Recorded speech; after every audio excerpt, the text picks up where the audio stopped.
Vamos a empezar con el primer tema de microeconomía, en el que vamos a hacer una breve introducción a en qué consiste esta disciplina. Lo primero de todo es plantearnos qué es la economía. La economía es una disciplina que estudia cómo se realiza la asignación de recursos entre diversos fines.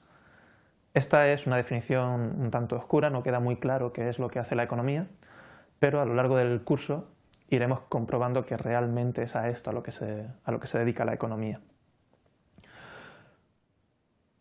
Los problemas básicos que estudia la economía es cómo asignar dichos recursos, y para ello se plantea qué es lo que se desea producir, qué es lo que vamos a producir, cómo vamos a producirlo y finalmente para quién vamos a producir.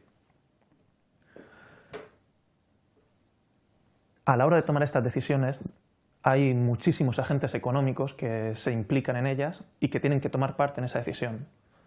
¿Qué vamos a producir? ¿Cómo lo vamos a producir? ¿Para quién vamos a producir? Implica coordinar a multitud de agentes económicos. ¿Cómo se lleva a cabo en la sociedad esta coordinación? Tradicionalmente se ha hecho de dos formas distintas. Hay dos grandes tipos de economía que han llegado a una manera de solucionar cómo coordinar a los agentes económicos. Una de ellas sería la economía de planificación central. En ella hay un agente centralizado, quien toma estas decisiones de coordinación. Asigna a cada uno de los agentes su papel. Decide qué es lo que se va a producir, decide quién lo produce y cómo lo produce y a quién se destinan estos recursos. Las economías de planificación central fueron implementadas de forma exhaustiva a lo largo de toda la economía en los antiguos países comunistas, de los cuales quedan ya pocos en la actualidad, básicamente Cuba y Corea del Norte y un poco de China.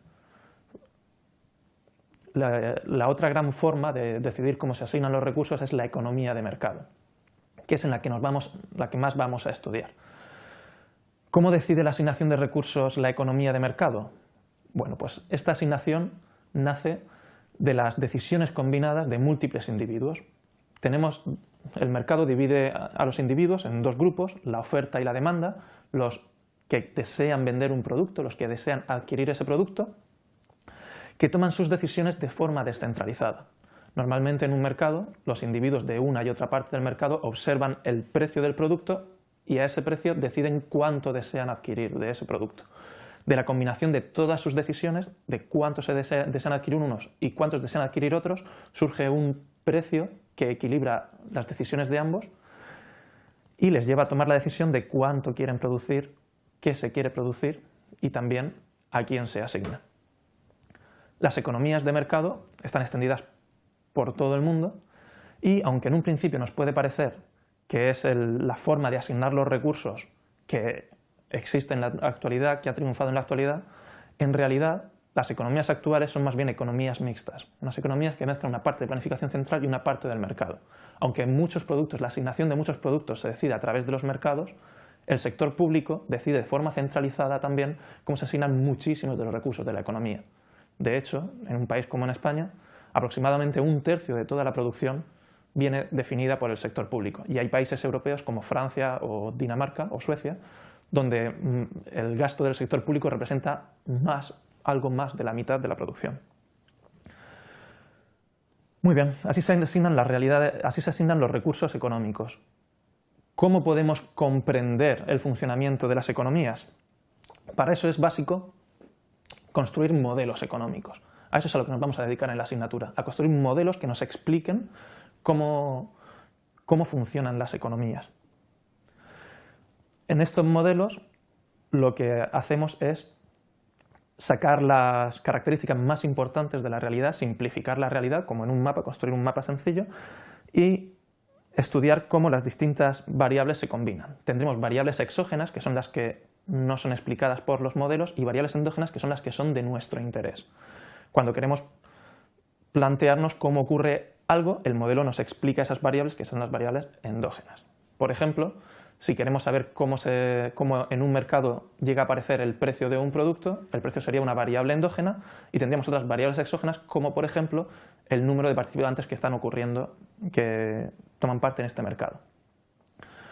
Es fundamental a la hora de construir unos modelos los supuestos que hacemos. Los supuestos son las relaciones básicas que establecemos, que afirmamos que van a ocurrir entre las variables, y dependiendo de si estos supuestos se ajustan adecuadamente a la realidad, el modelo será capaz de explicarla mejor o peor.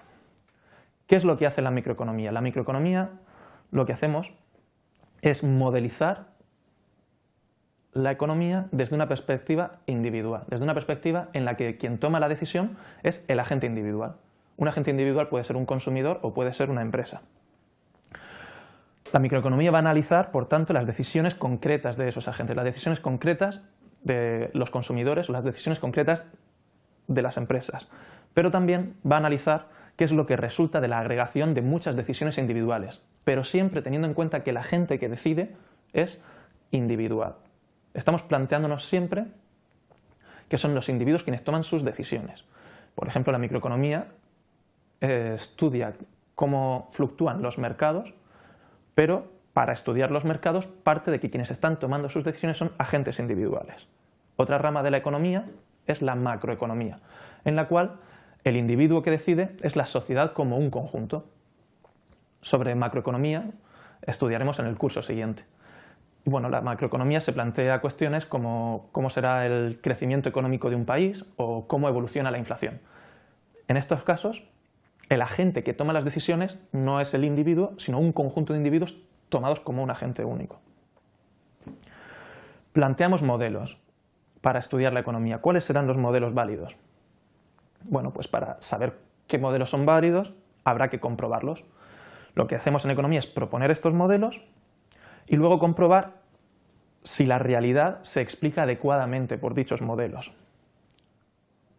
Si la realidad es realmente explicada por esos modelos, aceptamos el modelo como válido y si el modelo no es capaz de explicar lo que ocurre en la realidad, lo rechazamos. La economía utiliza el método científico. Este proceso de acercarnos hacia la realidad es el método científico y, por tanto, pues la economía se comporta como cualquier otra ciencia. ¿Cómo contrastan los modelos de la economía? Bueno, es una dificultad bastante importante para nuestra disciplina. ¿Por qué? Porque muchas veces las teorías económicas son muy difíciles de contrastar en la realidad. Otras ciencias, como las ciencias experimentales, realizan continuamente experimentos de laboratorio para comprobar en situaciones controladas si las teorías son correctas o no. Es muy complicado tener estas situaciones en la economía. Por ejemplo, una teoría macroeconómica sobre cómo funciona el crecimiento económico es difícil contrastarla porque no podemos construir un experimento de una economía en su conjunto. Sin embargo, lo que hace la economía para contrastar la realidad pues es observarla y comprobar si las teorías se comportan adecuadamente, y también se estudian experimentos naturales. Un experimento natural es cuando en una situación real, de forma natural, sin que nuestro objetivo sea comprobar si el modelo se cumple o no, cambian una serie de condiciones en la sociedad de forma que podemos contrastar si lo que dice nuestro modelo ha ocurrido o no. Por ejemplo, imaginemos una teoría sobre el funcionamiento de los monopolios en la que afirmemos que los monopolios van a generar precios más altos que las economías de mercado formadas por muchos individuos. Si en un momento determinado el Estado decide que en un determinado producto se va a crear un monopolio, eso es un experimento natural donde podemos comprobar si realmente, posteriormente, el monopolio genera precios más altos o no.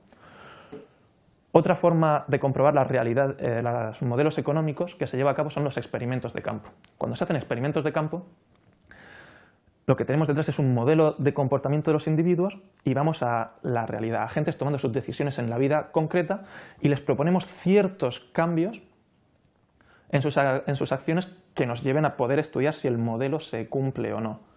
Por ejemplo, podemos pensar que los individuos, cuando actúan de forma gratuita, cuando hacen una actividad de voluntariado, están dispuestos a hacer un mayor esfuerzo. Y podemos pensar que dándoles un incentivo económico aumentaría el esfuerzo que dedicarían a esa actividad gratuita. Un experimento de campo lo que haría sería ir a una ONG real y proponerle a sus voluntarios que cobren por hacer el trabajo que estaban haciendo anteriormente. Y después comprobaría si los voluntarios están dispuestos a trabajar más o no. Por último, la economía también utiliza experimentos de laboratorio. Un experimento de laboratorio es cuando se invita a distintos individuos a que participen en una sala cerrada, un entorno experimental, y se les proponen decisiones económicas. Se les proponen decisiones económicas, ellos toman sus decisiones y se estudia qué es lo que han hecho. De esta manera podemos proponerles situaciones similares a las que predicen los modelos económicos y comprobar si sus decisiones se alinean con el modelo o no, contrastando si este modelo es válido.